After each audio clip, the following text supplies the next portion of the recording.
तत्वांश सूत्र में 6वें अध्याय में आश्रयों की चर्चा चल रही है।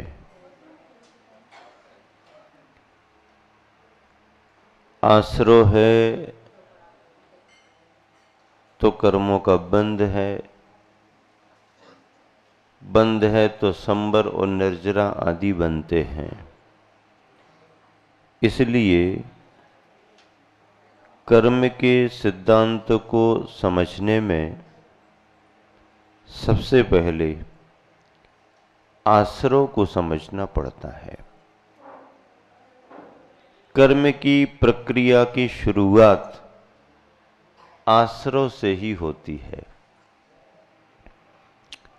देखिए,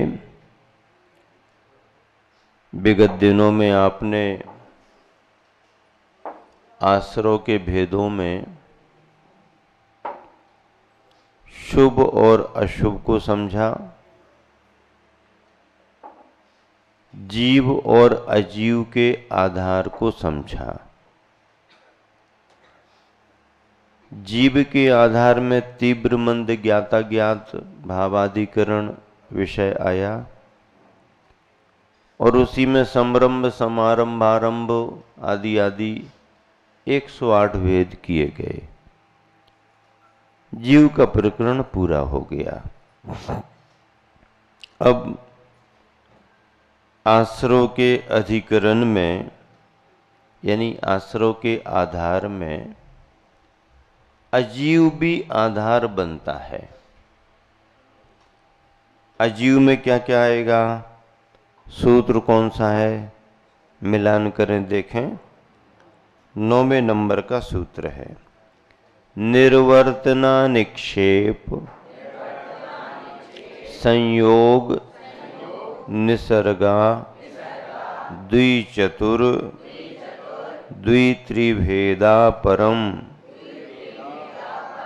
निर्वर्तना निक्षेप संयोग निसर्गा द्विचतुर त्रिभेदा परम। अर्थ इसका है परम पर अर्थात जीवाधिकरण के आगे। फिर किसका क्रम आया? अजीवाधिकरण। पर अर्थात अजीवाधिकरण क्रम से क्रम से लेना है। 2, 4, 2 और 3 भेद वाले कौन कौन से? निर्वर्तना निक्षेप संयोग और निसर्ग, ये हैं।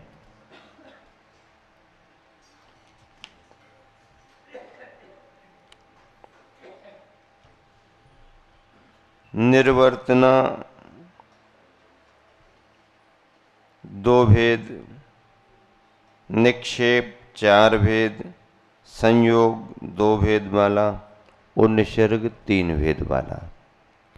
इन सब की परिभाषाओं को समझना है। सर्वार्थ सिद्धि ग्रंथ हमारे सामने है, संस्कृत की टीका लिखी है, आप सबने पढ़ी होगी। पढ़ने का अभ्यास करें। उसमें जो परिभाषाएं आई हैं उनका आप इस तत्वांश सूत्र में हिंदी में मिलान करते जाएं, आपको बहुत सुविधा होगी, विषय भी अच्छे से पकड़ में आएगा। निर्वर्तना किसे कहते हैं? रचना करने को निर्वर्तना कहते हैं। क्या? रचना करने को निर्वर्तना कहते हैं। इसके 2 भेद हैं, एक मूल गुण निर्वर्तना और उत्तर गुण निर्वर्तना। रचना करने का नाम निर्वर्तना है। अब वो रचना 2 प्रकार से है, एक मूल गुण रूप है और दूसरी उत्तर गुण रूप है। मूल गुण निर्वर्तना का मतलब क्या? शरीर मन तथा श्वासोश्वास की रचना मूल गुण निर्वर्तना है। क्या बना? शरीर। कोई भी जीव है वो अपनी योग शक्ति के द्वारा शरीर को ग्रहण करेगा ही करेगा। संसार में बिना शरीर का कोई जीव नहीं है, कोई भी जीव नहीं है। एक इंद्रिय भी शरीरधारी है, जो मुनियों को होता है और सभी मुनियों को भी नहीं होता। वो एक रिद्धि है, विशेष तपस्वी को ही प्राप्त होता है आहरक शरीर। वो बार बार थोड़ी किसी को मिलता है, लेकिन वो भी एक शरीर है। तो शरीर की रचना कौन करता है? कौन करता है?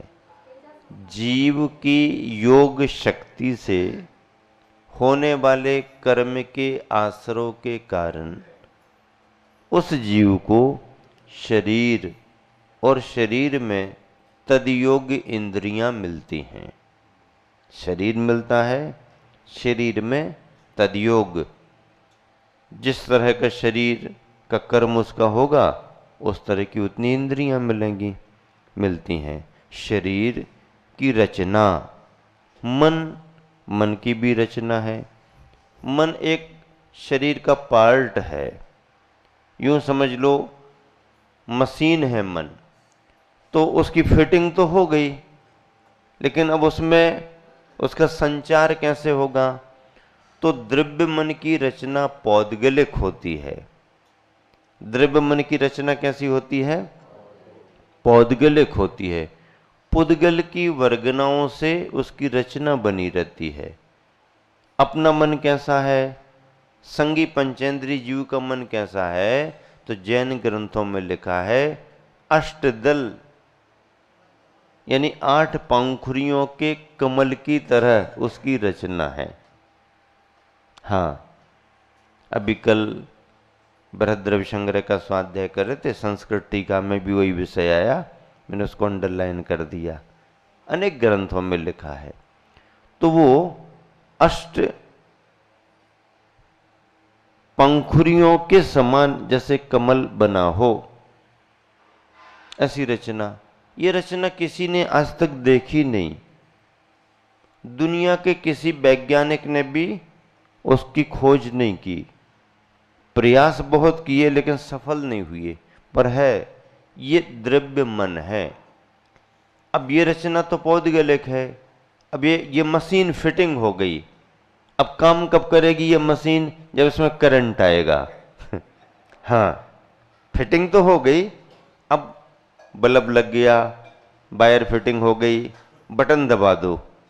बटन दबा दिया, अरे उजाला तो हुआ ही नहीं। अब उजाले के लिए लाइन कनेक्शन तो देखो, कनेक्शन तो है ही नहीं। और कनेक्शन भी है तो पावर हाउस से अभी लाइन कट, उजाला नहीं। तो द्रव्य मन कब काम करेगा? जब अंदर से जीव की योग शक्ति में मन की वर्गनाएं आत्म प्रदेश मन का आलम्बन लेकर के हलन चलन करेंगे, तो वहां से जो करंट उठेगी फिर ये मशीन काम करेगी। कभी कभी मशीन खराब हो जाती है तो भी व्यक्ति जीवित बना रहता है। ब्रेन काम नहीं कर रहा, कामा में चला गया, हम कुछ बोल रहे हैं पकड़ नहीं पा रहा, जवाब कुछ दे नहीं पा रहा, लेकिन उसके बावजूद भी श्वासोश्वास चल रहे। तो ये क्या है? उसका जीवन है, जीवन चल रहा है। तो शरीर, मन तथा श्वासोश्वास की रचना, श्वासोश्वास क्या है? ये पौद्गलिक है। वायु ऑक्सीजन, हवा बाहर है और ले रहे छोड़ रहे, ले रहे छोड़ रहे, ये कौन करता है?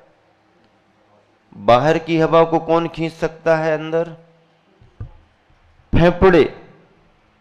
फेफड़े चलते ना, हाँ फेफड़े, तो ये पंपिंग करते हैं, खींचते हैं छोड़ते हैं, खींचते हैं छोड़ते हैं, खींचते हैं छोड़ते हैं। हार्ट जिसे कहते, फिर उनका कमजोर हो रहा है, इतने ही % काम कर रहा है, फिर भी काम चल तो रहा है, ज़्यादा लोड नहीं लेना, टेंशन नहीं लेना, काम करता रहेगा। 10% में भी काम चलता रहता, आराम से बैठे देखते रहो, ज़्यादा उछल कूद मत करो। और फिर पूर्ण रूप से स्वस्थ है तो व्यक्ति का हार्ट अच्छा काम करता है। तो ये ऑक्सीजन को लेते हैं छोड़ते हैं, लेते हैं छोड़ते हैं। ऑक्सीजन शुद्ध प्राणवायु जब जाती है ना, तो अंदर शरीर में शोधन होता है, रक्त का संशोधन होता है। शरीर, मन तथा श्वासोश्वास की रचना मूल गुण निर्वर्तना है। कर्म के आश्रय में अजीवाधिकरण में अजीव को यानी पुद्गल को आधार बना करके जो कर्म का आश्रय, तो शरीर, मन तथा श्वासोश्वास की रचना, इसका नाम मूल गुण निर्वर्तना। निर्वर्तना यानी रचना। उत्तर गुण निर्वर्तना क्या है? काष्ठ, मिट्टी आदि से चित्र वगैरह की रचना, पेंटिंग जितनी भी है,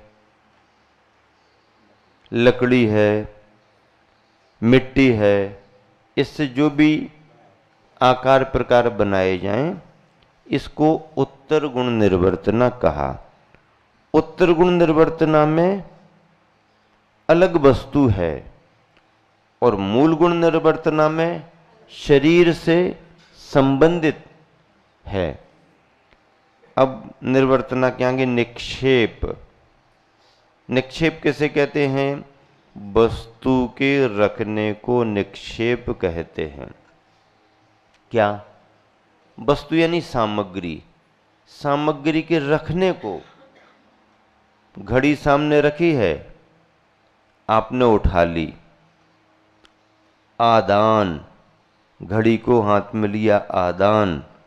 अब उठा के आपने रख दी, निक्षेपन।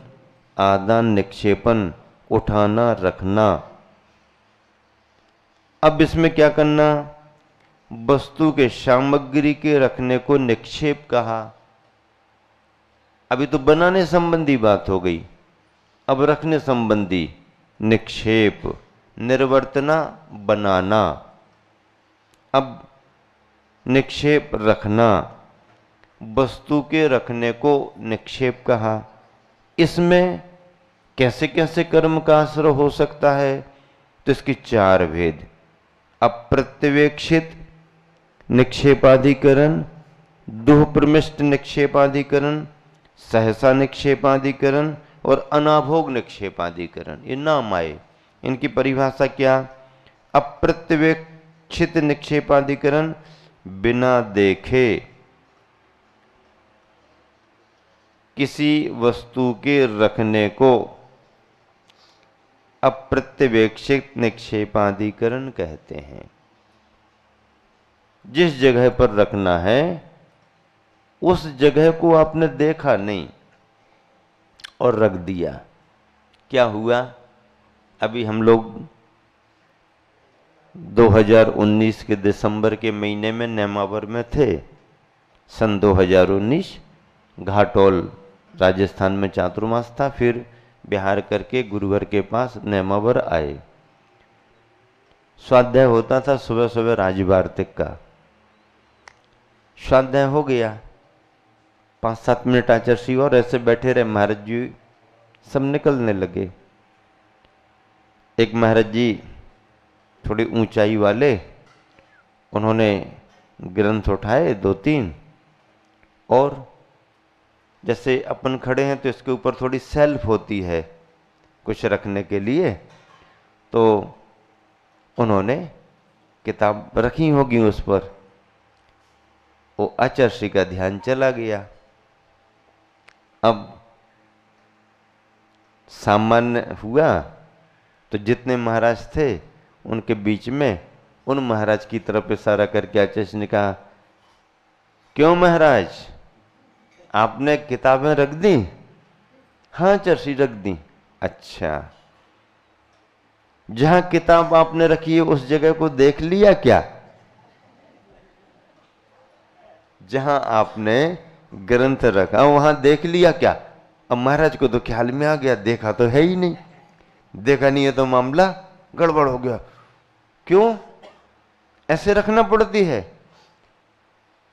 पिछी काय के लिए ली? आचार्यश्री ऊंचाई होने से आंखों से तो नहीं देखा, लेकिन मैंने पिच्छी लगाई थी। क्या कहते? पहले उन्होंने ऐसे ऊपर करके पिच्छी कर दी होगी। हाँ, ध्यान तो रखा, पिच्छी तो लगाई, लेकिन देख करके पिच्छी लगाते तो और अच्छा रहता। इतना बारीकी से ध्यान रखना बहुत अच्छी बात है। हालांकि महाराज जी ने भी सावधानी से कार्य किया था, पिच्छी लगा के ही रखी थी, लेकिन आचार्य श्री का कहना कि पिच्छी तो लगाई, पर ऊपर पिच्छी कहां लग रही, वहां क्या है तुमने देखा क्या? ये देख करके, बिना देखे किसी वस्तु के रखने को अप्रत्यवेक्षित निक्षेपादि। दो प्रमिष्ट यत्नाचार रहित होकर असावधानी से वस्तु रखने को देखा तो, लेकिन लापरवाही से, दो प्रमिष्ट अच्छे से नहीं देखा। सहसा निक्षेपाधिकरण, शीघ्रता से वस्तु के रखने को, एकदम जल्दबाजी में। हाँ, पानी भरा और उठा करके रखते रखते ऐसा रखा कि आधा पानी गिर गया, आधा पानी। सहसा और अनाभोग, किसी वस्तु को योग्य स्थान में न रखकर बिना देखे सोधे स्थान में वस्तु रख देने को अनाभोग। योग्य स्थान नहीं था, उचित स्थान नहीं था, फिर भी उस अनुचित स्थान पर ही बिना देखे सोधे रख दिया। ऐसे निक्षेप में अप्रत्यवेक्षित, बिना देखे, अच्छे से नहीं देखे, जल्दबाजी में और अनुचित स्थान पर रखते हुए, इस तरह से यह निर्वर्तना के साथ साथ निक्षेप का विषय पूरा हुआ। संयोग अगले क्रम में। संयोग का अर्थ क्या है? आप सभी की पुस्तक में परिभाषा लिखिए, मिलान करें। मिला देने का नाम संयोग है। क्या? मिला देने का नाम, मिलान कर दिया, इसका नाम संयोग है। इसके दो भेद हैं। कौन से दो भेद हैं?